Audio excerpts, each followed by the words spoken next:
Joining me now to talk about the issues that are facing Canadians today is Julia Beazley, Policy Director for the Evangelical Fellowship of Canada. Thank you for being with us today, Julia. Good to be with you.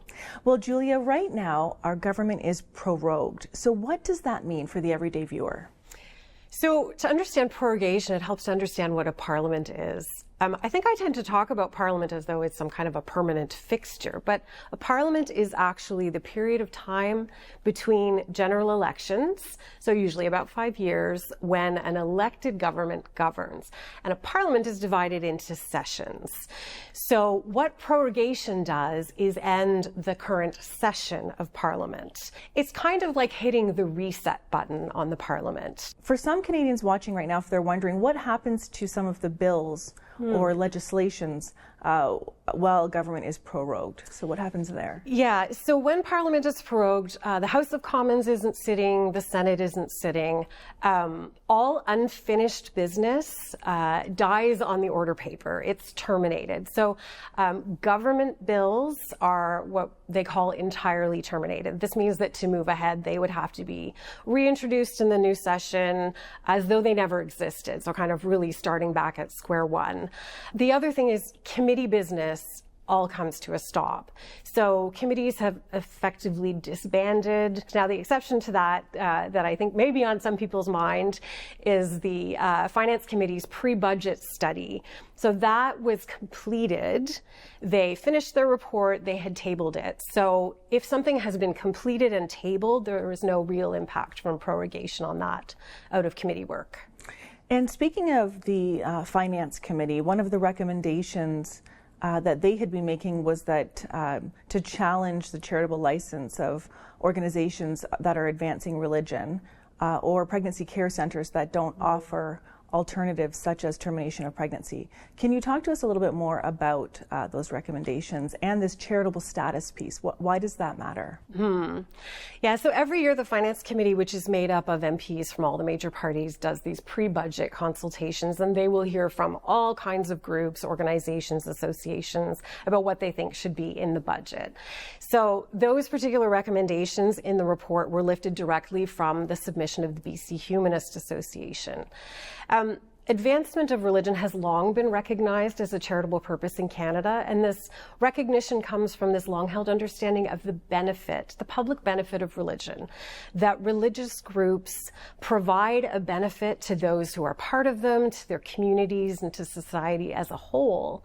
I think we all recognize that maybe that understanding isn't as widely held as it once was, but the reality is about 40% of charities in Canada advance religion. So the impact of this would be significant and far-reaching on faith-based charities, on the people and communities they serve, and actually on the charitable sector as a whole, I would say. It's important to understand that the finance minister is not obligated to adopt this recommendation. So just because it has been made, it doesn't necessarily mean that we would see this in an upcoming budget or any future budget for that matter. But it is really significant that it has been made, that this recommendation has been put on the table. To our knowledge, it's the first time that that kind of recommendation has come from a parliamentary committee. So we think it's important. It matters. So we have been communicating with the finance minister, reminding, highlighting the importance of religious charities to Canadian society and urging him not to adopt this recommendation. We think that sometimes these recommendations are a bit of a trial balloon. They're kind of floated out there to see what the reaction is. And if a recommendation is either widely supported or maybe not widely opposed, it may be more likely the government will go in this direction. So we've been encouraging people to speak up. Let your MP know that you're concerned about this, that this would have a devastating impact on the charitable sector, because we think strong advocacy on this now, at this point, could hopefully prevent it from ever becoming government policy down the road.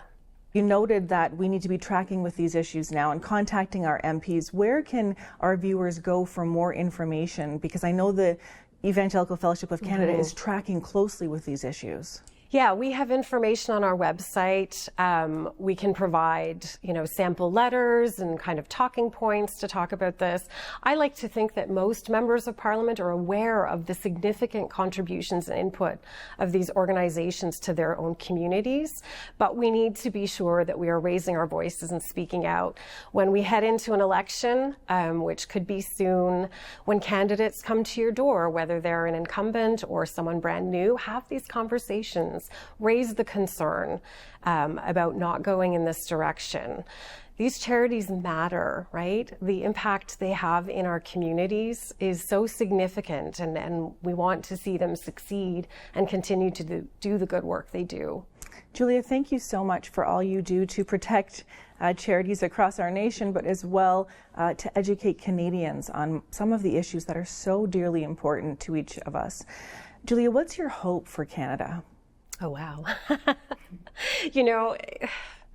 We're in such turbulent times that it can feel a little bit disorienting, but we just have to trust, in a good God who is sovereign, who is in control. My hope is that whatever happens, that we would see the church be the church. Whether there are good times ahead or whether things become really challenging, that we would take seriously our calling to care for those around us who are struggling, who are vulnerable. And that applies to so many of the issues we talk about, right? That we would just be the church. Amen. Julia, thank you so much for being with us today. Thank you for sharing these insights and for all the work you do on behalf of Canadians across this nation. Thank you.